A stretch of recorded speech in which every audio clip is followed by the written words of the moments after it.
secara organisasi, SEF tuh bukan klub yang tersusun secara formal-formal banget.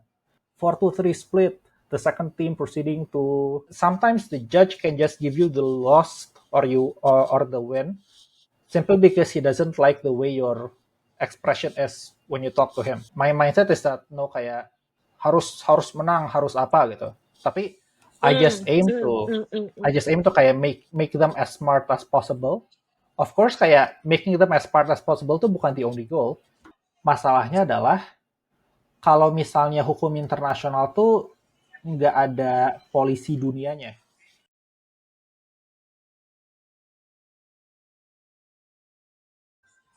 Hai, selamat datang di Behind the Stage. Ini merupakan podcast tempat debater-debater Indonesia ngobrol tentang hal-hal di balik podium. Bersama saya Nila, dan tamu kita minggu ini adalah Kushay. Hai Kush. Hai Mbak, it's been long. Ya, been so long. How are you? Surviving, fortunately. Surviving, okay.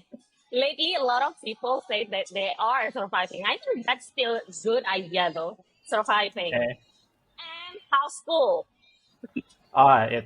it's been awesome. It's been awesome It's so been far. awesome. Yeah. One of Well, the best things about surviving actually. oh, indeed, great, great. Happy to hear that. Jadi teman-teman, Kushay ini dulu aktif sebagai debater di ICB dan sekarang dia enroll lagi ke kampus yang baru di kota berbeda, fakultas berbeda. Nah, coba deh Kus, dulu waktu di ITB itu kamu fakultas apa? Dan sekarang di UI kamu fakultas apa? And why you choose two different things?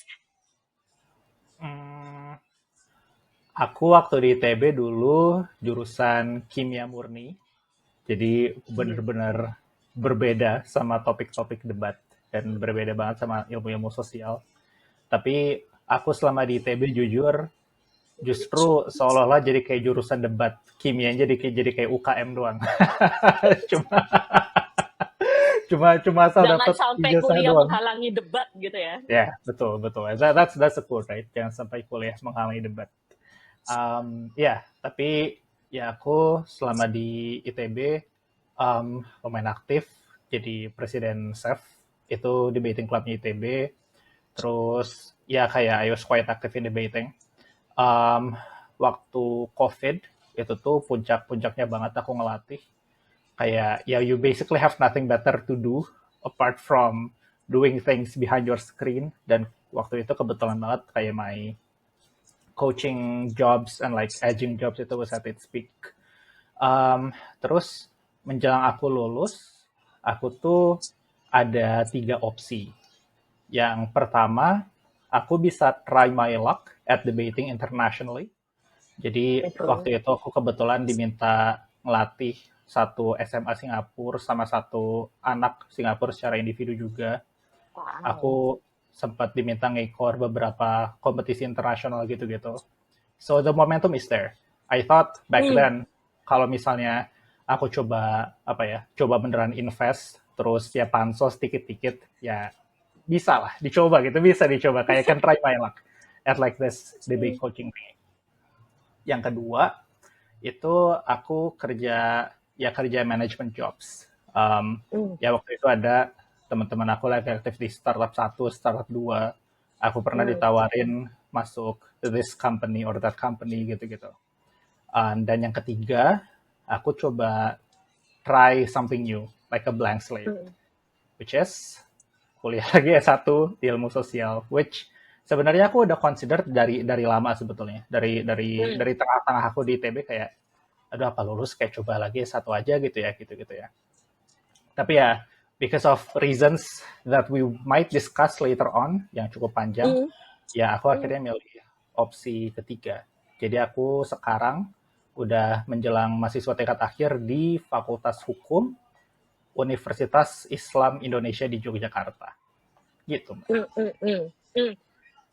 Why choose Jogja tuh? I mean, sebelumnya kan kamu di Bandung nih. Kenapa kamu nggak pilih yang di Bandung-Bandung aja? why choose different city? Do you want to have something new too, like the environment and everything? Iya. Aku tuh awalnya sebenarnya mau masuk UI, Universitas Okay. Indonesia. Waktu itu kan Mm, em, perguruan tinggi negeri yang ngadain seleksi mandiri untuk anak non SMA itu mm, tuh cuma UI doang lewat SIMAK UI. Atau mm, kalau nggak salah ada satu lagi tapi atau UI aja gitu. Nah, mm. tapi itu tuh aku lihat applicants-nya tuh 1.400-an, terus Banyak ya. ya yang keterimanya itu cuma 14. Jadi kayak like Wow, I know. It's wow, like one one seleksinya. 1% acceptance rate. Dan aku tahu juga orang-orang tuh udah persiapan buat SIMAK setahun atau bahkan 2 tahun Mm, sebelum SIMAKnya itu sendiri. Dan kayak mereka les intensif mm, gitu-gitu kan, kayak ya di tempat les gitu. Terus I thought like ya mungkin aku bisa coba try my luck intens setahun, terus coba masuk UI. Tapi ya itu juga meskipun aku belajar super rajin, kayak itu sangat risky, faktor X-nya banyak mm. banget. Ya Oh, nyampe nyampe 1% line itu tembus gitu. Terus ya udah akhirnya aku coba riset kampus kampus swasta. mm, Ada kandidatnya tuh ya di Unpar, Parahyangan, mm, ada Atmajaya, mm, ada mm, UII gitu-gitu. Terus waktu itu ya the result of my research was that UII was the university that is in line with the thing I'm pursuing. Soalnya mm, um, hubungan antara alumni UII sama orang-orang di institusi pemerintahan itu cukup cukup banyak. Jadi kayak ketua mm, ketua Mahkamah Konstitusi sekarang dari UII, ketua Mahkamah mm, Agung dari UII juga, eh, mm, mantan ketua Komisi Yudisial dan lain sebagainya gitu-gitu, kayak the Generation X slash Boomer alumni mm, itu tuh kayak lumayan lumayan tersebar gitu in government institutions. On the mm, contrary ya the mm, other private universities itu the alumni are mostly in private corporations like doing private law gitu-gitu. Ya, I ya see. dari semua konsiderasi itu ya udah pindah ke Jogja. Dan ya untung Pindah untung ke betah Jogja. di sini. Eh, untung betah ya. Apa namanya? I think yang bikin beda kalau Bandung lebih adem, Jogja itu lebih panas nggak sih? Um, iya, itu satu. Tapi jujur Bandung yang adem tuh di utaranya doang sih, Mbak. Kayak Oh iya, daerah Bandung, Bandung Selatan juga sebenarnya lumayan panas juga sih. panas Sama juga ya. I see. ya, sama jalan Ketahuan kan? jalan-jalanannya. Kenapa? Hmm? Nggak ketahuan, Sama belum pernah ke Bandung. oh eh tapi yang paling dingin tuh Malang sih, Mbak. Kayak enggak Iya, there's saya. di Jawa tuh udah nggak ada sih ngalahin. Um, Sama itu jalanannya lebih lebih luas Jogja sih. Bandung kayak lumayan sempit gitu. Ya. Karena Jogja punya lingkar ya, lingkar utara, lingkar selatan. Iya, iya, iya, iya. Kayak ada kotaknya Hmm, gitu, jalan raya doang. betul, betul. Nah, Push, karena kamu ada di behind the stage ya, jadi kita pasti akan tetap ngobrol tentang pengalaman debatmu sebelum nanti kita masuk ke hal-hal di luar debat. Aku pengen tahu dulu deh, aku tuh kenal Kusai ini waktu NUDC di Semarang. Yang aku tahu itu dari Ferry, katanya itu tuh Kusai tuh dia pinter banget kata Ferry waktu itu ya. Dia kayak oh iya iya iya salah satu ini nih kandidat juara. Oh oke. Jadi dari Wah, situ baru tahu nih, saya oh kalah ini sen. namanya Kusai. Aduh enggak lagi. Apa ada lagi di situ? Aduh Iya. gitu terus kayak apa namanya oh ini Kusai gitu kan oh ini yang sering dibicarain orang-orang nih gitu nah awal kamu kenal debat itu lewat apa sih Kus? Beberapa tamu tuh banyak-banyak dari kayak NSDC. Nah, apakah kamu juga punya pengalaman yang sama? Berawal dari NSDC, terus akhirnya nyambung ke kuliah, atau justru baru mulai waktu kuliah nih, Kus? Hmm, kalau menurut aku sih in the middle. Sebenarnya In the middle. jujur cerita awal debat aku klasik, nggak terlalu beda sama orang-orang pada umumnya. Um, kayak SMA antah berantah gitu. Terus kayak ada lomba, siapa yang jago bahasa Inggris? Oh, Kusyai. Kayak turun lomba debat. Jadi yeah, that's the story that I'm sure hmm, most schools yang nggak ada UKM debatnya experience. Terus Jadi waktu Mm, itu mm, lomba pertama aku tuh di Polban, Politeknik Negeri Bandung. Dan mm, dari situ, I don't know what's with it, but like I was just immediately hooked. Kayak the mm, adrenaline from competition, terus kayak ngediskusiin hal-hal, like I like discussing things, terus kayak strategizing things, ngelawan orang-orang gitu-gitu. Itu kayak I find it like very fun. Terus ya udah, kayak aku kayak beneran menggebu-gebu banget waktu itu. Aku kayak nggak ada coach, bahkan jujur support dari SMA juga is nearly non-existent, even mm, negative, kayak dihalang-halangin mm, gitu perizinan buat mm, bayar klasik high school in Indonesia story. mm, Ya tapi aku coba kayak bikin modul ala-ala, minta minta minta bantuan dari dosen Polban gitu. Terus ya udah mm, kayak aku coba rekrut teman-teman aku yang ada interest juga di debat. Terus we try our luck di NSDC Bandung Selection. Nah, mm, terus waktu itu di Bandung Selection itu ada drama sekian-sekian, tapi SMA mm, aku dapat juara 2 di kota Bandung. Terus setelah banyak drama sekian-sekian lagi, aku Jawa, ngewakilin ngewakilin kota Bandung Mewakili di Kota Bandung, NSDC di Seleksi tingkat Jawa Jawa Barat. Barat. Ya, Mm, waktu itu tapi ya aku nggak lolos jadi perwakilan Jawa Barat ke NSDC-nya. Ya, I tapi see. dari situ ya, so like that's like the limits of my high school debating experience. Ya ada beberapa lomba lagi, Mm, tapi overall it's just driven by, ya akunya kayak lumayan menggebu-gebu aja, tapi coach nggak ada, support itu tuh aku beneran berpegang sama modul ala-ala yang aku bikin itu. mm, Support juga kayak kita bayar sendiri, apa perizinan kayak ya dihalang-halangin gitu. mm, Terus ya udah masuk ke ITB, ada debating clubnya lagi oke nih, kayak waktu itu kan lagi itu baru rame-rame itu, Ojan sama mm. Vicario menang World Universities, Ya, jadi kayak jadi tim betul. tim pertama dari Indonesia. Iya iya.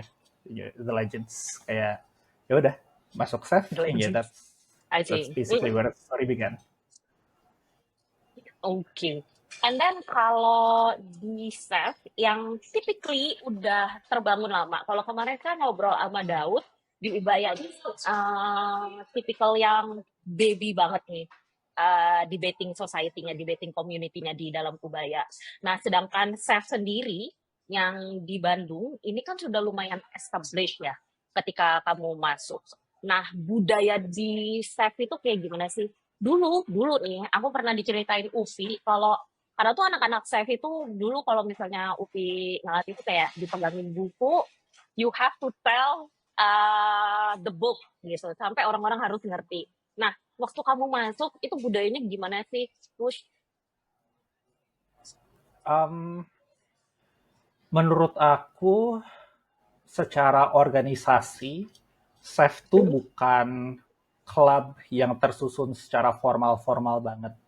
Maksudnya kayak mm, beberapa debating society di Indonesia itu kayak mereka punya konstitusi sendiri, even kayak sejenis ADART gitu kan. Like mm, SEF doesn't have any benar. of those things.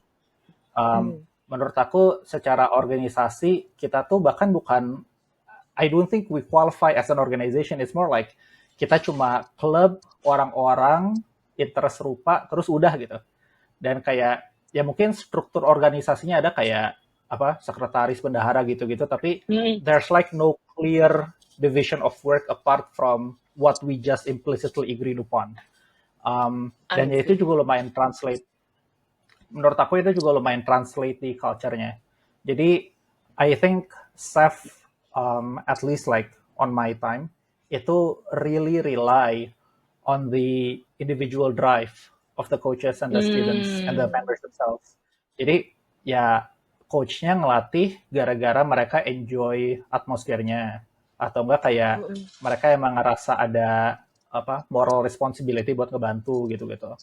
Terus kalau misalnya muridnya ya udah emang kayak mereka naturally ambis, naturally mau belajar aja. Jadi kayak mereka ya mm, the individual drive is basically what keeps the organization going. Oh, that sama mm, ya kita lumayan cocok aja sih. You know, like being mm. being a progressive organization in a relatively conservative world. Jadi kayak that's Exactly. a very strong glue, right? Dan Mm, mm, mm, ya mm. itu that's how I see Chef's culture sih. Jadi kayak there's no Mm, nggak ada mekanisme buat tanggung jawab setiap lomba, mekanisme kalau mm, anak itu gak latihan kayak gimana gitu kayak itu lumayan very fluid. mm. Oke, oke. Jadi nggak serapih itu ya kalau secara organisasi lebih ke arah apa ya? Ya udah kita klub aja gitu, bukan yang organisasi banget gitu ya. Nah, Hmm. tapi aku pengen tahu nih, pernah nggak sih Chef itu kesulitan nyari debater yang mungkin bahkan sampai ada 1 year yang vakum nggak ada debater dari tahun itu? Nggak ada ya? Chef mah tempatnya anak-anak pinter ya. Gimana nih? Tapi apa ya kayak itu that's like a drama that we have every year actually. Kayak um, Serius, iya maksudnya apa ya serius. there's I think kayak from my own bias perspective the Mm-mm, supply of talented individuals itu um, selalu ada. Tapi mm-mm, isunya tuh is not the supply itself, tapi apa mereka mau bener-bener komit apa enggak gitu. Soalnya kayak there's mm, there's ITB's academic burdens, there's like mm, organisasi yang lebih berhubungan sama jurusannya. mm, There's like a lot of other places. Apalagi kan kayak I think in the grander scheme of thing, debating itu masih lumayan niche di mm-mm, masyarakat luas.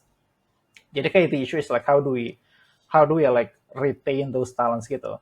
Jadi mm, kalau misalnya orang-orang yang ikutan lomba sekali dua kali, ya itu aman-aman aja generally. Tapi sama kalau misalnya ada apa club hangout gitu, kayak kita makan-makan mm, bareng atau main gitu-gitu, mm, itu generally lancar-lancar aja. Tapi finding people yang beneran oke, mau coba turun NUDC, terus Worlds, terus ada plan buat 2-3 tahun ke depan kayak gini-gini itu lumayan challenge sih.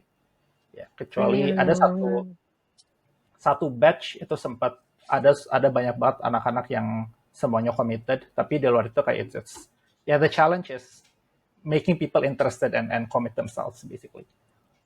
Oke, oke. So, ini aku beneran kaget sih dengernya kayak, oh ternyata ITB juga ngadepin hal seperti itu ya. I thought like Jujur. the supply, the supply was there and then it's just a simple retain for this young debaters. Ternyata sama gitu loh apa namanya isunya. Tapi kalau dari sisi senior push, susah nggak sih ngubungin senior untuk bantu melatih atau kayak bantu sparring kayak gitu? Dulu sih fortunately no. Fortunately it Enggak ya? was quite easy. Waktu itu ya ini nggak apa-apa sebut nama dikit-dikit ya Mbak. Iya, ya, nggak apa-apa, nggak Ada apa-apa, nggak kayak apa-apa, ada nggak apa-apa. there's people like Rifan waktu itu kayak Rifan Hmm, like ya batch 2009 yang aktif banget ngelatih hmm, karena ya lumayan enjoy juga atmosfernya. Um, ya seniors juga generally hmm, waktu itu kayak masih lumayan attach sama organisasinya. Kayak kadang-kadang ada teammate-nya UPI Pandu itu oh Pandu, pernah ya Pandu pernah datang juga ngelatih traktir gitu-gitu. Jadi the alumni support was fortunately quite strong back then. hmm, Um, ya tapi again I think satu weaknessnya tuh ya itu tadi it's very reliant on each individual's hmm, desire. Kalau misalnya di institusi lain kan ada mekanisme nih setiap delegasi buat NUDC for example ada satu alumni yang di-assign ngebantuin coaching gitu-gitu. So it's like hmm, there's very formal procedures to ensure the ya, system is running well. Kalau misalnya di SEF, ya it just happens that the seniors are feeling attached. It just happens that the hmm, seniors are interested gitu-gitu. Ya tapi waktu zaman aku sih kayak lumayan strong. lumayan strong ya. Nah, kalau kamu sendiri, kan kamu sudah jadi alumni nih, kamu ada nggak tuh menyumbangkan menjadi coach di SEF yang sekarang? Um, Terakhir kali aku beneran invest bener-bener di SEF itu tuh akhir tahun 2020. Jadi 2020. ya just so it's been quite long. Mm-mm. Jadi waktu itu aku lengser jadi presiden itu tahun 2018 kalau nggak salah, Mm-mm. sekitar tahun 2018. Um, Terus habis itu kayak I was like one of the main coach, soalnya waktu itu refund ada hal jadi gak bisa sekomit dulu Mm-mm. juga gitu-gitu.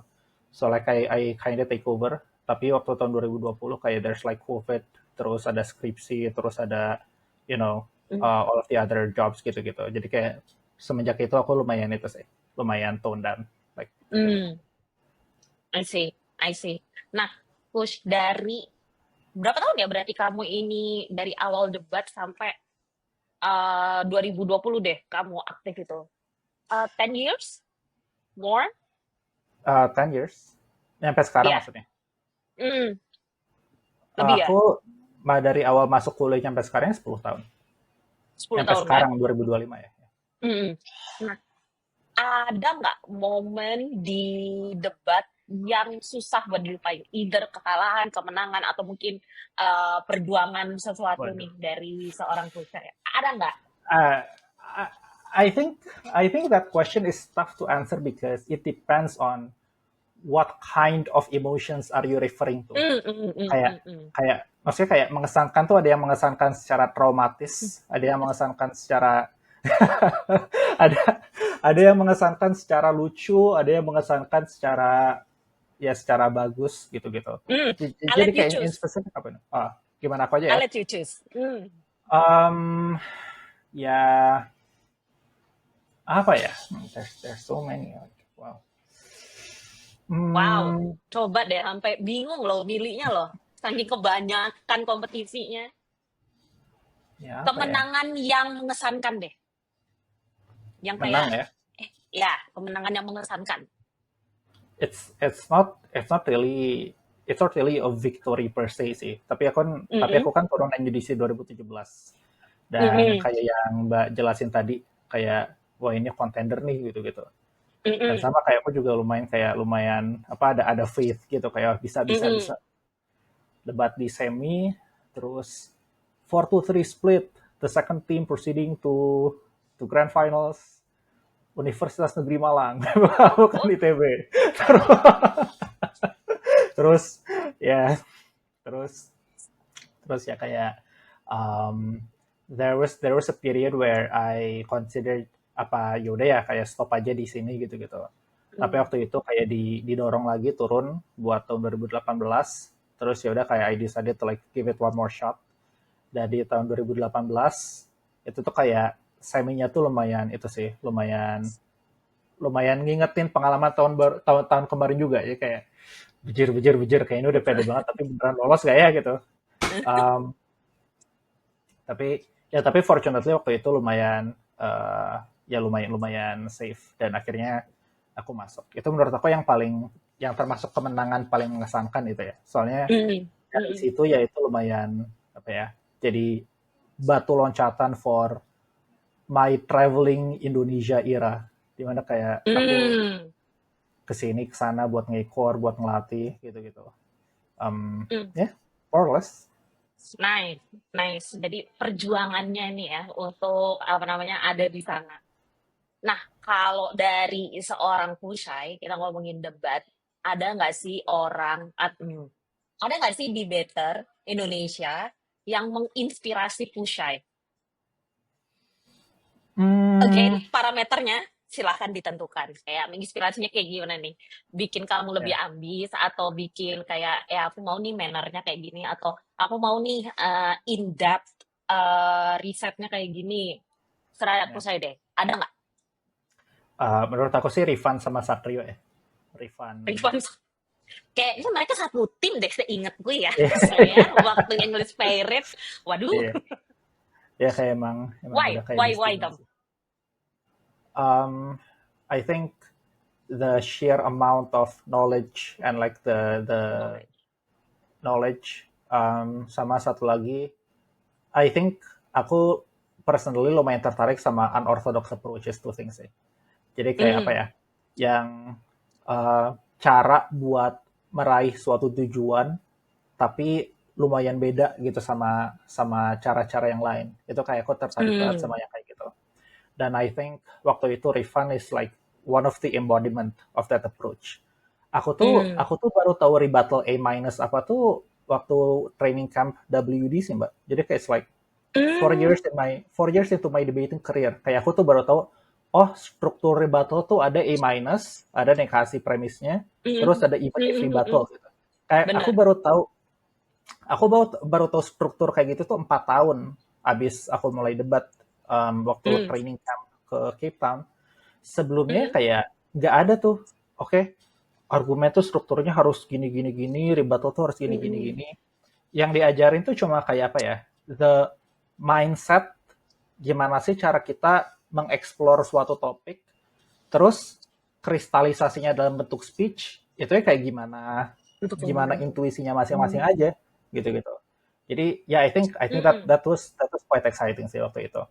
Terus yeah, I think the amount of matter that Satrio have in specific is like, oh, it's like I cannot even describe. I cannot even Iya sih. describe how intensive it is. Yeah, as you Iya. also know, but yeah, yeah, Iya, tentu dong tahu ya karena pernah dibantai ya di tempat kelar gitu. yeah, Karena dia kalau katanya orang-orang tuh orang-orang ngejokesnya adalah dia Google berjalan katanya si yeah, yeah. Satrio tuh. Jadi kayak informasinya bruh gitu. Oke, jadi satu senior dari ITB, satunya dari Undip ya. Nah, Yeah. next push yang sebenarnya dari tadi gatel banget aku pengen tahu why akhirnya dari kimia murni ini tiba-tiba loncat ke hukum. Apa ya? Maksudnya kayak apakah sebelumnya memang kamu put certain amount of attention towards law atau kayak gimana? Biasanya kan kalau anak-anak debater tuh lebih related ke international relation kayak kayak gitu. Hmm, yeah. Um, ya kayak kayak yang aku jelasin tadi kan ada 3 opsi tuh. Mau Mm-mm. coba try my luck yang debate internationally, Mm. atau mau coba management jobs, atau like Mm. try new blank slate. Waktu itu I think without a doubt kayak aku udah tahu banget that what I want is to dabble in academic stuffs, Oke. specifically in social sciences. Itu Sosial, waktu itu oke. kayak, tapi waktu itu in specific kayak economics atau IR, political science, Mm. law gitu-gitu. Kayak aku masih belum tahu. Tapi kayak I know that in general what I want is like to dabble in social sciences. Jadi dosen atau researcher atau ya something along those lines gitu. Nah terus kayak aku coba bandingin with like the other options buat debat. Aku ngerasa bahwa debat itu lumayan bagus untuk memfasilitasi diskusi, tapi there's an inherent limitation to debating as a format. Kayak Mm. speechnya tuh cuma 7 menit, for example. Betul. Yang berarti kita gak bisa ngejelasin konsep yang benar-benar komprehensif. Mm-mm. Terus there's also things like milih strategi gitu-gitu, which involve kita mungkin put aside other kinds of arguments gitu. Itu kan kayak ada pemilihan argumen yang paling strategis itu kayak gimana sih gitu gitu. Dan I think ya debating is fun to that extent, tapi ya it's not really compatible with what I truly want, which is like to dabble in like those deep and like Mm. niche and like complex concepts. Mm.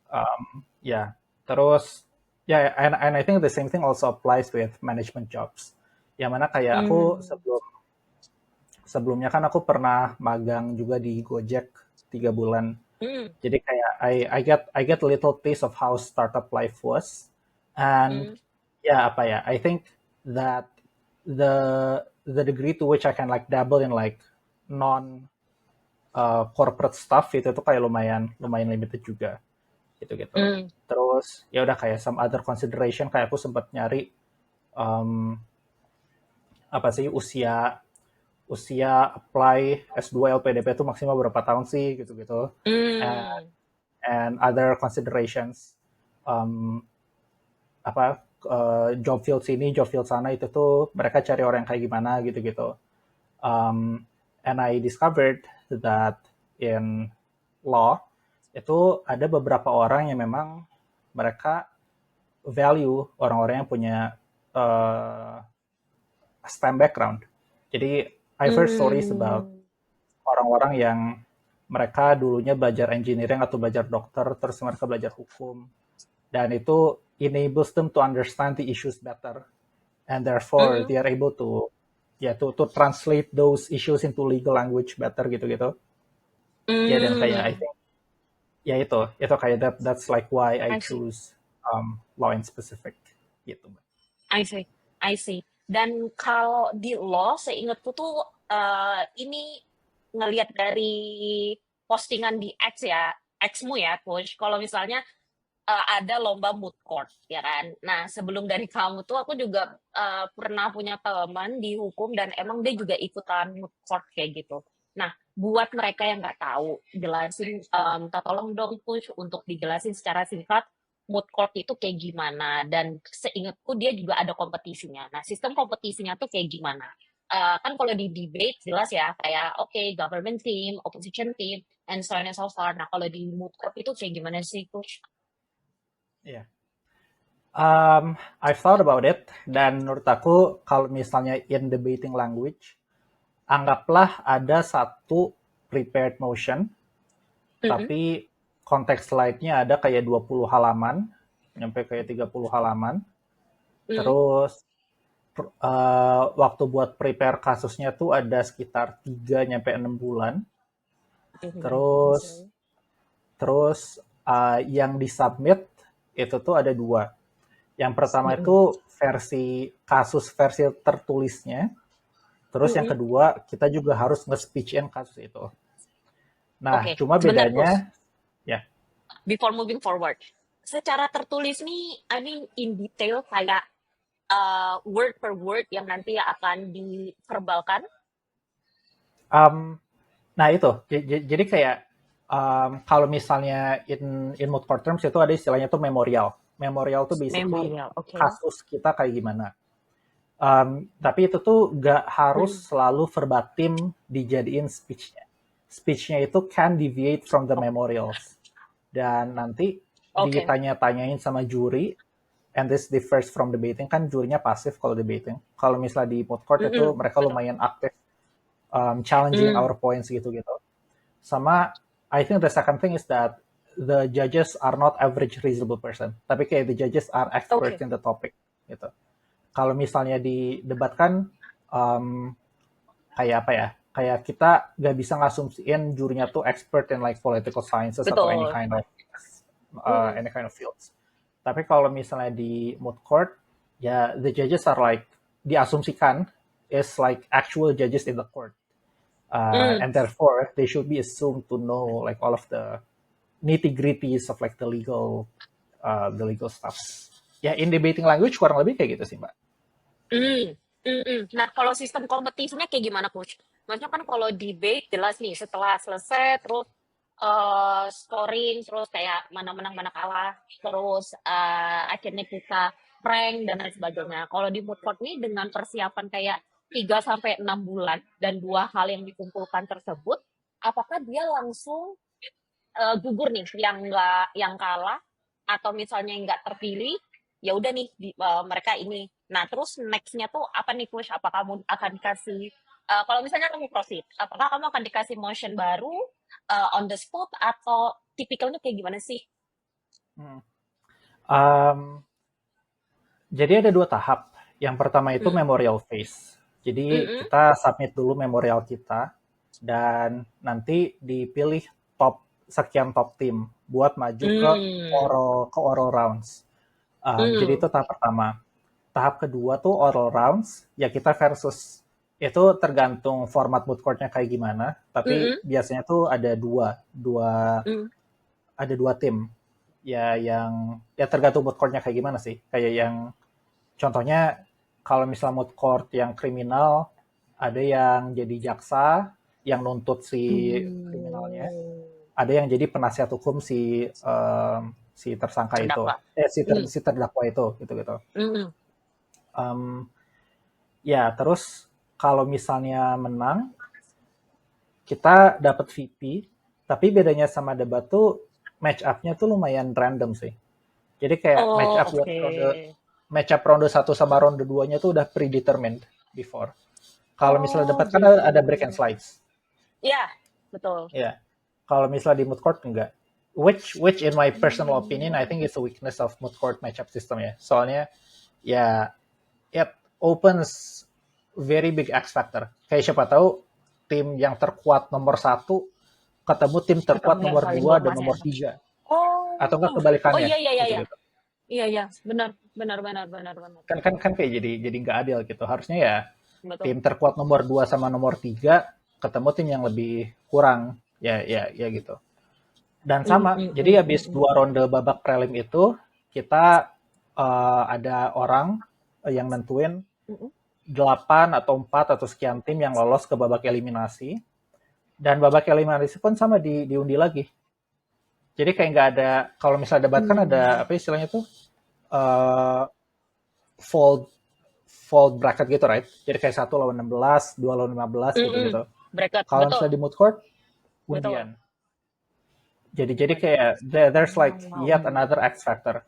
Kalau misalnya kayak kita ketemu tim yang super Hmm. strong di Okto, tapi Iya kita iya tuh benar. tim yang strong kedua, kan langsung kalah. Jadi kayak ya Iya iya kayak gitu sih. benar I benar think secara benar secara benar. match up, jujur I think secara match up moot court have a lot to learn from debating sih. Hmm. I see. Nah, kalau di mood court itu ada sistem kayak best speaker-nya gitu juga nggak? Push. Ada best oralist. Oh, ada Jadi ya, yang ada. di Best ada di oralis. prelim, Oke.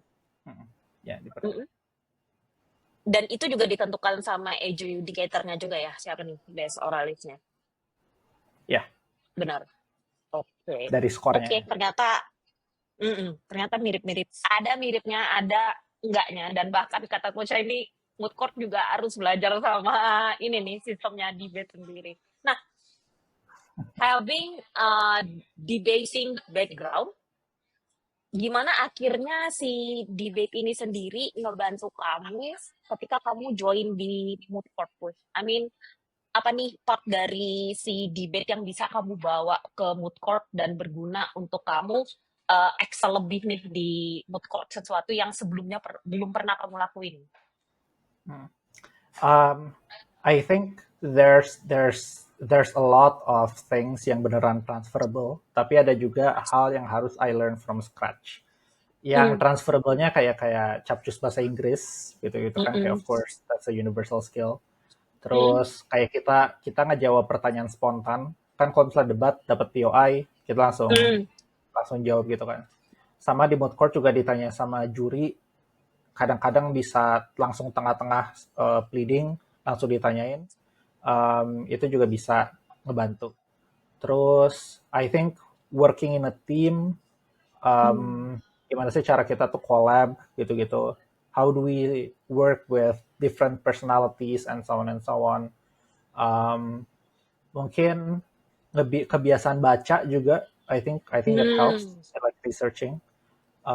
So I think yang transferable from debating to moot court is like the general skill stuff, like the mm, speaking, critical thinking kind of thing. Tapi at the same mm, time, when it comes to the specifics, ada hal-hal yang emang harus belajar from scratch. For example, is that how do you approach the case? Like kalau misalnya di debat kan, as long as the arguments persuades an average reasonable person, you're good. Tapi ya, kalau misalnya di moot court, ya you cannot use purely logic. Everything needs to have a legal basis. Jadi kayak nggak bisa mm, pakai logika aja, harus ada sumber hukumnya semuanya. Terus kita harus ngasumsiin bahwa the judge really knows, really understands the topic, makanya kita harus risetnya benar-benar gitu-gitu. mm, Um, ya, terus selain itu juga the length of speech is like 20 minutes. mm. Jadi Oh, kayak oke. ya, 20 minutes terus. Kalau misalnya di debat kan kita bisa ngomong cepat-cepat, and like the Mm, judge itu is expected to like be able to write all of the things that we mm, said. Tapi kalau misalnya di moot court tuh jurinya tuh lebih apa ya, revered, as in mm, we are here to serve the judge, we are here to help the judge. mm, Um, there is a time di mana jurinya tuh bahkan belum baca kasusnya sebelum dia ngejuri. Dan itu jadi tanggung jawabnya mutters. Kayak muttersnya harus mm, bisa ngejelasin dengan baik. Kasusnya tuh kayak gini loh, gitu-gitu. And we have to be adaptive.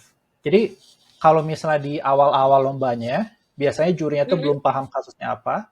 Biasanya kita di-encourage kayak udah, kalau misalnya mereka masih belum ngerti banget, kita coba jelasin kasusnya kayak gimana, from scratch dari awal banget. Tapi kalau misalnya di later rounds, yang mana jurinya udah semakin terbiasa gitu, generally kayak kita bisa langsung aja ke kasusnya kita gitu-gitu. Terus juga, mm. terus kalau misalnya jurinya gak suka kita ngomong pelan-pelan, kita harus cepetin. Jurinya gak suka kita ngomong terlalu cepat, kita harus pelanin. Kitanya harus bisa ngelihat nih mereka tuh convince gak sih, atau Mm, ada keraguan gak sih di wajah mereka tuh sama sama argumen mm, kita. Kalau misalnya nggak kelihatan persuaded, ya kayak kita coba cari argumen baru gitu-gitu. So I mm, think that's one of the biggest difference, yes. Say I think. mm, Jadi kalau misalnya di moot court tuh, ya you really have to pander to the judge. Ya. mm. Ada nggak sih, Coach, kebiasaan di debat sebenarnya itu helpful sih di debat gitu. Tapi gitu kamu bawa ke moot court, ini nih justru jadi ini nih penghalang nih. Justru nggak match nih sama sistemnya moot court. Ada nggak sih? Iya. Kayak ngomong cepat. Kayak Ngomong cepet itu you ya, cannot talk quickly in a pleading. Yeah, nggak bisa banget. Terus nggak bisa banget. I think um, I think being satisfied with purely logical arguments itu juga kurang. Like Hmm, everything it needs to have a legal basis. Everything needs to be hmm, thoroughly researched. Um, ya bahkan kita tuh bahkan harus nyampe ngapalin supaya dapat nilai plus, apa, kata per kata gitu. Kata pasal ini tuh hmm, apa, kata pasal itu tuh apa, gitu-gitu. hmm, So that the judge know that we actually understand the law. Um, hmm, ya itu yang kedua. Terus yang ketiga juga, ya kadang-kadang kalau misalnya di debat we are really focused on our own speech. hmm, Sementara kalau misalnya di moot court, ya itu tadi kayak the judge is everything. Kayak hmm. kalau misalnya di debat tuh jurinya pun ikutan lomba ya technically. Kayak ada Benar istilah lagi. breaking judge, best Hmm, best best independent judge. Dan hmm, ada mekanisme accountability kan. Kalau misalnya kita betul, nggak suka sama penjurinya, kita kasih nilai 1, kasih nilai 2, betul. kita bisa ban gitu-gitu. Hmm, There's no such thing in moot court. Kayak hmm, dan kayak kadang-kadang sometimes the judge can just give you the loss or the win simply because he doesn't like the way your expression is when you talk to him. Gitu-gitu. oh, Jadi kayak I see. the extreme emphasis on judges is I think is a big difference. Dan I think Oke. apa ya? I think ya personally I think it's a huge X factor. Kayak you can have the Hmm, best argument tapi simply because the judge does not vibe with you, kayak they can give you the loss, dan kayak nggak ada accountability mechanism. Ya hmm, kayak I don't think that's preferable. Tapi hmm, ya I think secara grander scheme of things, ya sometimes IRL that's what happens, and like hmm, pandering to people who you need to pander to, I think it's a hmm. useful skill to learn in itself. Ya gitu sih, Nah, Mbak. sama ini juga coach, aku juga penasaran deh. Kalau misalnya nih, let's say at certain point kamu kalah gitu. Kamu boleh nggak sih minta alasan ke jurinya kayak, kenapa sih tadi tuh aku kalah, aku masih bisa improve di mana nggak sih? Kayak kalau misalnya kita verbal di debating turnamen. Um, there will be comments, tapi Oke. the comments will not be that extensive. The comments will not be that extensive. Hmm, Jadi ada kayak general comments gitu abis rondenya selesai. Hmm. Abis itu jurinya ngasih tahu, abis itu jurinya ngasih tahu pemenangnya siapa, tapi udah there's no elaboration tentang kenapa Hmm. satu tim itu menang. And again, kayak I've heard actual stories. Um, ada 3 juri nih, tiga Mm-mm. juri mereka ngejuri Univ A lawan Univ B. Oke. Nah terus Univ A lawan Univ B ini evenly match, mereka sama-sama jago Mm-mm. gitu. Terus mereka bingung. Nah kalau misalnya di debat tuh kan kita ada a more formal way of adjudicating things, right? Ada Mm. clashing, cara nentuin tipping point gitu-gitu, right? Right. Nah, since di moot court itu tuh nggak ada, mereka tuh bingung. Kayak ya ini kayak lumayan match, evenly match nih. Dan pada akhirnya satu hal yang ngejadiin satu tim itu menang lawan tim yang lain adalah karena supporter dari tim yang kalahnya tuh nggak sopan. Kayak Oke. ya kayak like they were perceived to be rude to like the other team or like something along those lines basically gitu gitu. Ya kayak it's that arbitrary at times. Mm. Meskipun of course how good you deliver your points, how strong your points are gitu-gitu is of course the main consideration. Yeah, I cannot help but think that the amount of X factors in moot court itu gede banget gitu. Dan Mm. gak ada accountability, jadi kayak kita gak bisa Iya, iya. ngedatengin terus kayak minta feedback dong, Mm. minta apa verbal Mm. kenapa hasilnya tuh kayak gini gitu-gitu. Ya. Yeah. I see. Jadi, it's more personal ya, push ya, dibandingin sama debate gitu. Not entirely, but personal feelings plays a bigger role, I think. Ya, Jadi kayak, ya, ya of course penentu utamanya adalah how good your argument is, how good ya. your pleading is, gitu-gitu. Tapi ya the secondary factor, which is like the vibes and all, itu kayak gak bisa di-deny. Yeah. Ya, I see. Karena dari tadi kayak yang kamu jelasin tuh kayak, oke, ini kalau misalnya lagi cuaca lagi baik-baik aja, kayaknya menang nih. Cuaca buruk kayaknya kalah nih. Iya. Lebih ke kayak gitu. Dan sedihnya tuh, soalnya nggak bisa dimintain buat feedbacknya ya. Kayak bener-bener Hmm. nggak bisa nih, nggak ada. Oke. Baiklah. Ternyata susah ya perjuangannya di sport ini. Dari Yeah. ceritamu aja aku ngebayangin kalau misalnya aku tiba jam ke mood court, kayaknya aku akan stres sih. Kayak, lah kenapa ini aku kalah? Kenapa gitu? Iya nih kamu Yeah. kalah karena rambut kamu ungu gitu. Coba kalau rambut kamu merah, kamu menang gitu. Itu kan sangat sangat possible Yeah. kan? Yeah. Itu kayak, aduh, kalau misalnya ungu nih surrender nih kamu. Kalau merah tuh lebih strong misalnya. Aduh. Oke, Yeah, oke, I see. yeah, which is why like um, one of the things yang didorong tuh ya you have to dress well, you Hmm. have to be polite all throughout gitu-gitu. Kalau misalnya ngejawab tuh harus sopan, kayak we should Hmm. avoid making it sound like we are arrogant, we know better than them gitu-gitu. Kalau misalnya Berarti, jurinya does not seem eh, satis, lanjut lanjut dulu Kus. Lanjut lanjut. ya, Kalau kalau jurinya, misalnya jurinya does not seem satisfied, ya kita harus proaktif. Ada pertanyaan lagi nggak atau kayak ya gitu-gitu. Jadi hmm, um, one part of it is like the extensive researching thing, but mm, the other I think it's a performance art sih. It's like how you perform. It's like how you mm, wow. Um, mm, dan ada satu tips dari my mooting coach is that mm, the the goal of pleading is not to be exhaustive, but it's to be impressive. In a sense that mm. ya tujuan pleading tuh bukan kita presentasi kasus kita dari A nya P Z, tapi kasusnya tuh cuma jadi katalis doang buat kita impress the Oke, judge. So that the judge will oke. be impressed bahwa oh kita tahu banyak nih, oh kita pinter nih gitu-gitu. But it should not be Hmm, the only thing you focus on. Ya, gitu sih. oke. Kalau di mood court, biasanya universitas yang udah terkenal oke, itu dari mana Kus? Let's say Uh, national or international. Kalau misalnya internationally, SMU is Mm-mm. a powerhouse, Singapore Management Oke, University. oke. Um, Terus kalau nggak salah yang menang jasa tuh Universitas Filipin juga mereka lumayan Mm-mm. prominent.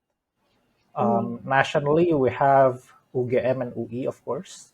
There's Oh, also oke. Unair, UPH. mm, Mm. yeah, I think ya UGM UI sih, UGM UI sih Mm. yang paling konsisten sih. Even Mereka di though I mana-mana think selalu head to head ya. Heran gue. yeah, such is life. um, tapi I think yang bener-bener dominating as in like powerhouse Mm-mm. gitu tuh nggak ada sih. Jadi kayak Nggak ada it's ya. it's relatively more competitive ya. Oke, oke.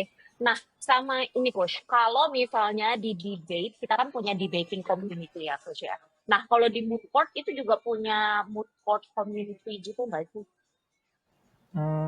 Itu tergantung univnya. Kalau misalnya di UGM, for example, there is a community for international moot court specifically. Jadi ada Mm-mm, CIMC UGM. Kalau misalnya mm-mm, di UII, um, moot court clubnya tuh lumayan bersatu sama klub hukum internasionalnya. Jadi we don't mm, just do mooting, tapi kita juga ngelakuin kajian hukum internasional segala macam gitu. mm, mm, Dan mm, mm, mm. moot court internasional sama yang nasional beda. Ya gitu-gitu. Oke. Ya tergantung univnya sih. Oh, I see. Jadi mereka nggak ada specifically kayak debating club, jadi kayak moot court club gitu nggak ada ya. Mereka jadi satu itu ya. Di UI Hmm. sih enggak. Di UI sih nggak ada. Oke, kalau di tempat lain kamu ada yang tahu nggak sih mereka punya komunitas gitu nggak? Kayak UGM, Community of Oh, International Moot UGM Court. ada. Itu kayak specifically for moot court. Oh, I see, I see. Dan wait ya, berarti moot court ini udah harusnya beda ya sama MUN. Kamu nggak tertarik ikut MUN Beda. juga, Push? Not as quiet.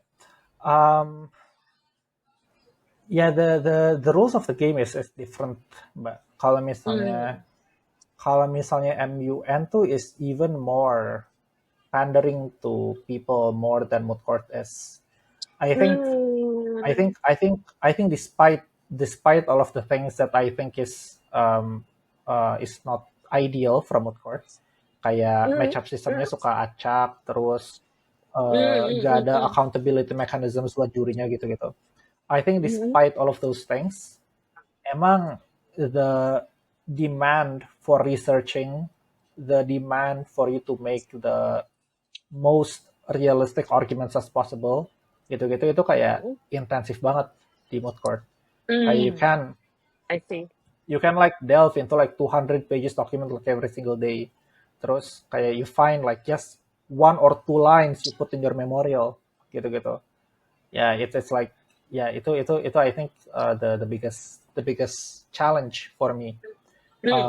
I haven't participated in MUN, tapi ya from what I Hmm. heard, like a big part of it is like kita buddy-buddy sama temen, terus temennya kayak nge-support proposalnya kita gitu-gitu. So like there's a big part of apa ya pandering to people and like not as Hmm. intensive of a research as both Cortez gitu. Hmm. Hmm. Hmm. Hmm. Lebih personal lagi bahkan ya kalau si MUN ini. Nah, kalau sekarang nih di mood court kan kamu juga udah turun beberapa kali. Apakah sekarang kamu juga get into coaching your junior for the mood court? Um, di UII sekarang Mm-mm. aku mudah-mudahan, insya Allah, God willing, Mm-mm. mau turun sekali lagi di Oke. Jasab. Tapi abis itu ya most likely aku bakal ngelatih juga. Tapi sebelum Mm. Jasab ini, ya aku ngelatih di UII beberapa kali. Aku Mm-mm. jadi guest coach di UGM, pernah diajak 2 kali. Ya tapi not as Mm. intensive as debating. I see, I see. Tapi kamu untuk coaching debating juga masih ya, coach? Um, Not as much as used to, but But ya, Mm-mm. dikit-dikit. But still, oke, oke. Nah, ngomongin hal-hal yang very intense ya. Dari tadi aku jadi pingin tahu deh, coach. Aku penasaran deh. Kamu kalau misalnya lagi pusing sama semua, whether it is debate or the mood court, how do you find yourself entertained? Is it game?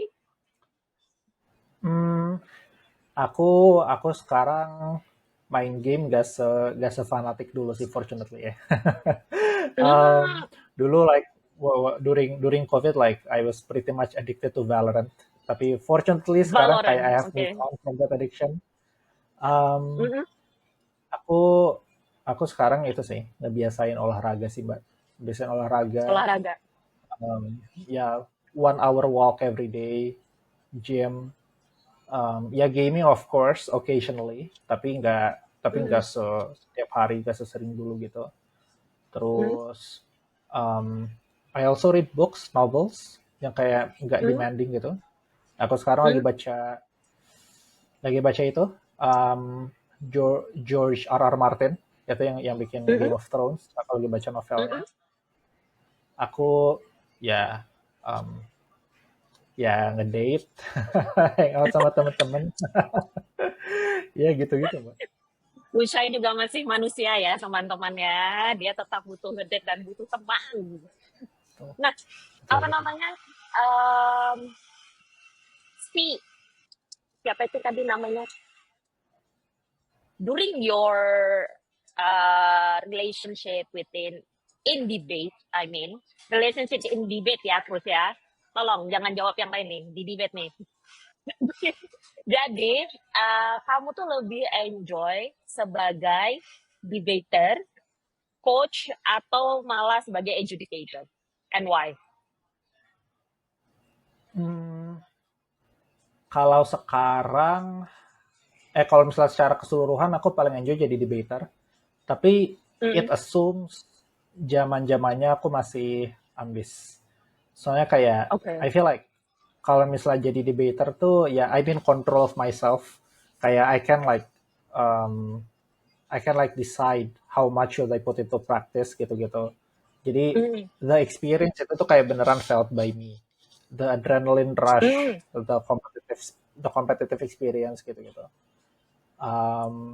Ya, yang kedua is coaching. Coaching tuh sebenarnya mirip sama debating sendiri, tapi bedanya kayak instead of me that experiences the competition, kayak the students experiences the competition gitu-gitu.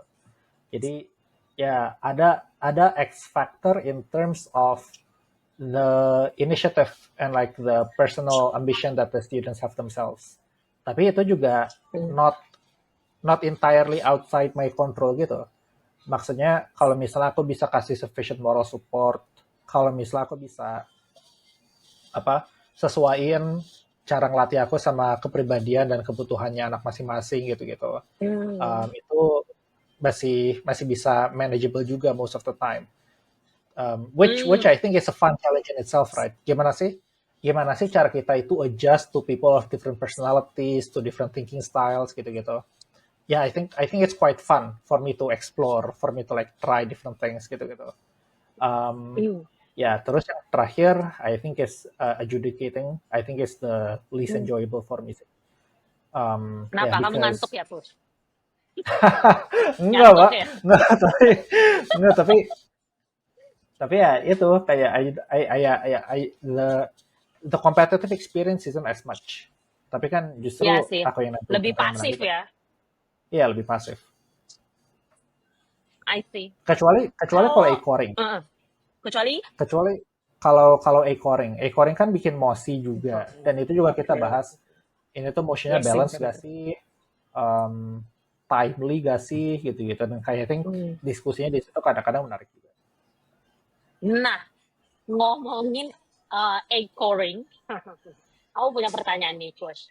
Um, how do you make sure that the motion that you created with another educator is a balanced motion? Kayak ini tuh sebenarnya bisa kok diperdebatkan di keduanya dan apa batasan yang kamu pikir kayak oke, ini nggak bisa nih kita harus ganti motion atau mungkin ganti kata-katanya atau kayak gimana? Kayak gimana deh, Kush? Aku pingin tahu nih kalau dari sisi kamu. Hmm, I think sebenarnya nggak terlalu beda sama best practices-nya aja sih Mbak. Jadi kita case Hmm. building motion-nya, kita coba Mm-mm. explore poinnya apa-apa gitu. Kalau misalnya motionnya Mm. motion BP, kita jangan lupa juga kira-kira closing-nya bisa bawa poin juga nggak nih gitu-gitu. Mm-mm. Kalau misalnya kita rasa ya ini technically argumennya ada sih, tapi kayaknya jauh lebih intuitif buat satu sisi deh atau satu sisi yang lain. Ya udah kayak kita Mm. coba ganti topiknya atau enggak kayak oh ini kayaknya wordingnya lumayan ambigu deh. Kita pakai konteks slide atau diganti aja ya gitu-gitu. Jadi I think for Mm. me itu kayak lumayan standard practice aja sih. Kamu pernah nggak dapet protes kayak ketika kamu jadi CAP kayak motion that's a certain motion itu kayak nggak balance nih gitu. Wah itu bukan dari Sering. satu dua orang mbak. Bahkan sampai sempat viral mbak waktu itu mbak. Kayak I don't know kayak waktu Ganesha Open 2019 tuh kayak have you heard like Oh, GO, oke.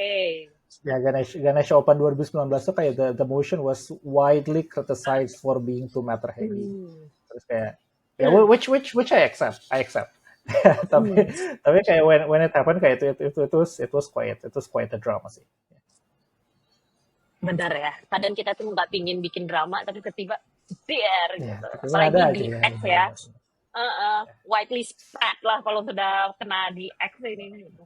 Udah mulai kayak, Langsung. bah, gimana nih ekornya nih, mau ngertinya nih, aduh. Gitu. Hmm. Ya. Nah, Jadi nah permanen sekarang, tracker itu. iya lagi. Nah sekarang kan kamu dealing with two competitions ya kan, satu debating and then another moot court. Kan nggak selalu hasilnya itu sesuai dengan ekspektasi kita kan coach. Nah, yang I want to know how you deal with the unexpected. Not only result, but perhaps there is a circumstances that unexpected. Pokoknya hal-hal yang unexpected. How you deal with it. How you make a peace with it. Iya. Wow. Yeah, I think for me, um, being able to differentiate the things that are within my control and not, I think that's the first main step. Jadi kayak I have to know what are the things yang beneran unpredictable and what are the things that can be predictable. Terus dari situ I try to enlarge the scope of the things that I can influence. Jadi kayak contohnya ada teammate moot court nih. Ya, I can control my own performance, tapi I cannot control my teammates' performance. Tapi at the same time, I can interact with them. I can kayak buddy-buddy, nudge them towards doing something gitu-gitu. So technically, I like enlarge my circle of influence. Nah, tapi of course, there are some things yang inherently nggak bisa dikendaliin. Console. Dan ya, dan I think for that, yeah, I decide to not think much about it in the first place aja sih. Jadi kayak ya, dan I think the mindset is that pasti ada improvement yang pasti dari you committing to something. Contohnya, kalau misalnya latihan moot court nih, anggaplah gak juara, tapi pasti tetap ada experience. Kita lebih pintar riset, lebih pintar ini, lebih pintar itu. So even if worst comes to worst, it's not all in vain. Kayak there's still a lot of positive things that you get. Tapi those positive things itu tuh cuma bisa didapetin if and only if we aim for the gold. Jadi paradoxically, getting the gold should not be the thing that you expect per se, tapi ya it should be something that you aim for, gitu. Ya kalau misalnya aku mindsetnya gitu sih mbak, dan sama ke mindset aku soal coaching juga gitu. Jadi kayak my mindset my mindset is that no kayak harus menang, harus apa gitu. Tapi I Mm, just aim mm, mm, to mm, mm. I just aim to kayak make them as smart as possible. Of course kayak making them as smart as possible tuh bukan the only goal. The goal is like to make them Ya. win. Tapi Mm, yang aku jamin tuh ya improvement dari merekanya. Dan dari ya. situ kalau misalnya udah ada hoki atau apa, ya they can like get into the finals or something. Tapi kalau misalnya enggak ya udah kayak it's not entirely within our control juga. Kecuali kalau misalnya ada Mm, hal yang masih perlu dieval, oh kayaknya masih kurang ini nih, masih kurang itu tuh gitu-gitu. mm, Ya, kalau mindset I aku sih see. gitu sih. Nah, nah, as a coach nih coach, ketika kamu anak didikmu kalah nih in a very very nationwide competition yang bergengsi kayak gitu. Nah, apakah as a coach kamu akan em, gimana ya? Kayak how could I say ya? In certain competition itu kadang ada coachnya yang juga ikutan agresif nih ketika anak-anaknya nih kalah gitu. Dengerin reasonnya and so on and so far. Mereka tetap kayak tapi kan harusnya kayak gini. Mereka nih jadinya yang lebih aktif nih sebagai coach. Nah kalau kamu tuh tipikal yang back off, biarin mereka dengerin sendiri atau kamu dampingi atau kamu juga ikut involve gitu di apa namanya ketika kamu meminta penjelasan kenapa nih akhirnya mereka ini kalah gitu. Um, Ya, most of my coaching experience tuh lombanya Hmm. online, coachingnya online. Jadi kayak ya, jadi it's not, jadi I don't get that much opportunity to be physically Hmm. present, Hmm. Hmm. ya Hmm. in Hmm. the competition. Tapi kalau misal soal involvement di kompetisinya, ya Yes. of course aku kayak nanyain kayak komentar jurinya kayak gimana gitu-gitu.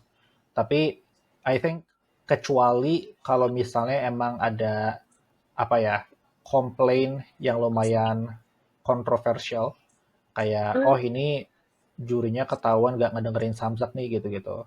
Then I Hmm. then I step in like contact the person in charge. Tapi Oh, oke. insofar as the judge is generally a credible one, terus secara verbals aku dengerin kayak oh ya emang ada kurangnya sih Ada flaw. performance my Hmm. students gitu-gitu. Ya aku nggak agresif sih. Ya my philosophy kayak gitu. Hmm. Hmm. Hmm. Hmm. Hmm. I see. Menarik. Hmm. Baiklah. Nah, sekarang push balik ke kuliahmu. Ini kan kamu sekarang belajar tentang hukum. Spesialisasinya di apa, Pus? Perdana, perdana lagi kan? Pidana, mau ngomong perdata dan pidana jadi satu perdana gitu. Pidana, perdata, Sering terjadi nih. atau apa nih? Uh, aku specialize sekarang di hukum internasional. Hukum internasional. Oke. Nah, talking about international law ya. Jadi ini ada satu kasus yang kayaknya sudah berjalan dari lama banget dan sekarang ini lagi naik-naiknya dan lagi rajin diinformasikan oleh media-media juga, lagi gencar-gencarnya movementnya juga. Sebagai seseorang yang specialized di international law, boleh dong tuh diceritain mungkin hard truth-nya kayak kasus di Israel dan Palestina. Semua orang kan Hmm. berpikir kayak aduh ini tuh udah cukup bukti bahkan banyak banget nih buktinya kalau si Israel ini melanggar apa tuh istilahnya ya peraturan perang ya yang kayak nggak boleh menyerang anak kecil, rumah sakit, sekolah, tempat ibadah yang kayak kayak gitu. Tapi kok mereka nih nggak diseret-seret ke ICJ sih? Apa sih proses di balik itu yang bikin mereka ini susah banget gitu coach dibawa ke ICJ? Perhaps you have some in-depth research on that. Please share with us, Hmm. Nico. Um, iya itu jadi kalau misalnya um, di hukum internasional itu pengadilan yang paling sering dibahas tuh ada dua. Yang pertama itu ICJ Mm. atau International Yes. Court of Justice. Yang kedua itu Mm-mm. ICC atau International Mm-mm. Criminal Court. Nah itu tuh Mm. wewenang mereka beda, terus kasus-kasus yang dihandle mereka itu beda dan lain sebagainya gitu. Nah kalau misalnya ICJ itu tuh Israel tuh udah dituntut sama Afrika Selatan. Hmm. Mereka dituntut melanggar konvensi genosida dan itu sekarang Mm-mm. kalau nggak salah masih on progress. Tapi Oke. yang paling sering dikabarin sama media tuh itu soal ICC. Jadi Mm-mm. International International Criminal Court tuh sekarang udah Criminal court. nerbitin surat surat penahanan buat buat Benjamin Netanyahu, Mm-mm. perdana menterinya Israel, sama Mm-mm. menteri pertahanannya kalau nggak salah, Mm. Yoav Gallant atau siapa gitu namanya. Nah tapi Mm-mm. masalahnya adalah kalau misalnya hukum internasional tuh nggak ada polisi dunianya. Kalau misalnya di hukum nasional, Mm. kalau misalnya di hukum nasional, ya polisi bisa negakin hukum. Kayak kalau misalnya ada orang ngebunuh nih, terus polisi langsung investigasi, kita bisa langsung ditangkap terus Yes, segala macam gitu. Dan emang bisa dipaksain kan, kalau misalnya di hukum nasional. betul. Kalau misalnya di hukum internasional tuh jauh lebih abu-abu. Jadi Mm. ICC itu bahkan nggak semua anggota negara tuh nggak semua negara tuh jadi anggotanya ICC. Indonesia bukan. Oh, oke. Indonesia bukan anggota ICC. Amerika enggak, Rusia enggak, Israel enggak, Cina enggak, Mm. gitu-gitu. Jadi um, jadi ya itu kayak banyak orang yang berpendapat bahwa kita nggak setuju nih sama sama pengadilan ini. Terus kenapa mereka bisa ikut campur Mm. urusannya kita gitu-gitu. Nah, tapi Mm. ada sisi lain yang berpendapat bahwa ya oke, kamu bukan anggota dari pengadilan ini, tapi ada dua hal yang jadi isu. Yang pertama adalah tindak Mm. kriminal yang kamu lakuin itu dilakuin di negara yang setuju sama sama pengadilan ini. Jadi contohnya, Israel kan Mm. gak setuju sama ICC. Mereka bukan state party, istilahnya itu Betul. kayak anggotanya ICC. Tapi ya Mm. semua genosida yang mereka lakuin itu dilakuin di Palestina. Dan Palestina tuh udah istilahnya apa ya? Setuju sama wewenangnya ICC gitu-gitu. Nah, jadi itu Mm. tuh jadi ada abu-abunya gitu, Mbak.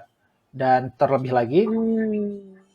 um, ya, dan terlebih lagi ada juga yang berpendapat bahwa terserah mau setuju apa enggak terhadap satu badan tertentu, yang dilanggar sama Israel tuh istilahnya tuh kayak udah hukum universal gitu, kayak gak boleh genocide Betul. segala macam gitu Betul. gitu. Nah tapi inti dari semua ini tuh adalah konstruksi hukum internasional tuh jauh lebih abu-abu daripada hukum nasional. Mm. Kayak siapa sih yang Mm. punya wewenang buat apa, siapa sih yang bisa nangkep siapa, gitu-gitu. Itu tuh Benar. nggak clear, nggak se-clear itu. Dan makanya politik itu tuh main main banyak. Ya di hukum nasional aja politik main main banyak ya, kayak apalagi di sistem yang dari awalnya udah abu-abu kayak gitu. Jadi Mm. contohnya contohnya ICC itu udah ada satu perjanjian. Kalau misalnya Mm. ada orang yang mau ditahan sama ICC, terus mereka datang ke negara anggotanya Mm. wajib menahan orang itu. Ya, tapi ini nggak dilakuin. Mm. Um, Benjamin Netanyahu dia pernah visit ke Hungaria. Benjamin Netanyahu Hungaria. dia Oke. pernah visit ke Hungaria dan Hungaria ini tuh dia anggotanya ICC, negara anggotanya ICC. Mm. Tapi nggak ditahan ya gara-gara nggak ada yang bisa Mm. maksain gitu kayak ini tuh beneran Iya benar. mengandalkan goodwill dan kepatuhan dari masing-masing negaranya aja. Mm. Jadi ya itu sih I see. lumayan masih masih banyak ambiguitas dan masih cukup banyak keterbatasan dari kemampuan buat maksain hukum internasional ini gitu. Tinggal lagi. Benar lagi Kus. Jadi lebih make sense ini abis dijelasin kayak oh oke, wajar banget kenapa akhirnya mereka masih sering berkeliaran karena emang nggak ada law enforcementnya secara internasional juga dan kalaupun misalnya let's say waktu itu Hungary maksain kayak nangkep Netanyahu dan lain sebagainya bisa aja Israel juga akan protes dan kayak kenapa nih ditangkep gitu wewenangnya apa dan lain sebagainya wah pasti akan ribet banget ya sih. Mm-mm. Mm-mm. Iya. Dan nanti kalau kalau misalnya nih Gus, kalau misalnya taruhlah ada satu negara dengan goodwill-nya nangkep Netanyahu nih, terus dia dibawa kemana nih? ICC-nya ada di mana sih? Geneva? No? Di Belanda, The Hague. Belanda. Oke. Ya, So, ya si kayak Netanyahu ini akan dibawa ke Belanda kayak gitu ya, untuk diadili di ICC-nya itu yang di Belanda gitu ya. ya dia ditahan dulu di situ, terus didakwa di sana, terus kalau misalnya diputuskan bersalah, ya dia dipenjaranya di situ juga di The Hague. Yang Oh, oke. baru yang baru masuk ditahan di sana tuh yang high profile tuh Duterte, Mbak. Kayak mantan presidennya Duterte, Filipina. oke. Filipina. Ya, Oh. mantan mantan presidennya Filipina kayak dia baru aja dikirim ke The Hague kayak beberapa bulan lalu. Tapi itu pun Hmm. cuma mungkin gara-gara ada drama politik juga di Filipina ya. Jadi Hmm. mirip-mirip sama sebenarnya di Filipina tuh mirip sama Prabowo sama Gibran. Kan Gibran Mm-mm. keluarganya Jokowi, tapi Betul. bedanya keluarganya Prabowo sama keluarganya Jokowi berantem gitu-gitu. Itu kayak di Mm-mm. Filipina tuh kurang lebih Mm. kayak gitu. Jadi si Duterte ini punya anak namanya Sara Mm-mm. Duterte. Sara Betul. Duterte ini jadi wakil presidennya Filipina. Mm-mm. Nah, si keluarga Duterte ini berantem sama keluarganya presiden Filipina Mm. dan ya dan ada satu drama politik si Duterte-nya ditahan terus dikirim ke The Hague. Ya jadi itu Mm. tuh again kalau misalnya di Filipina nggak ada drama kayak gituan, ya The Hague gak bisa ngapa-ngapain si ISIS ini gak bisa ngapa-ngapain sama Duterte itu gitu. Jadi emang Mm. beneran ngandelin kepatuhan dan ya dan goodwill dari negara Goodwill itu masing-masing. tadi. Iya, Oke. benar-benar. My God. Berarti justru sebenarnya hukum internasional ini lebih sulit ya buat ditegakin dibandingin hukum nasionalnya kita sendiri gitu. Kalau dari Ya. penjelasan kamu tadi. Oke, Kus. Kus, thank you so much ini. Nggak kerasa kita udah 1 jam lebih ngobrol-ngobrolnya. Dan thank you for the insight. Baik itu tentang mood court, hukum maupun tentang debate itu sendiri. Dan semoga lancar-lancar untuk mood court-nya lagi nih ke depannya. Dan juga lancar untuk Amin. kuliahnya bisa selesai. Dan juga semoga berhasil di jalan-jalan ke depannya. Oke, thank you so much ya Fushai atas Thank waktunya you. Thank you so much for the dan invite juga, terima Mbak. kasih. Bye. Iya, sure, Ya. sure Fushai. Thank you, Please. Mbak. Dadah.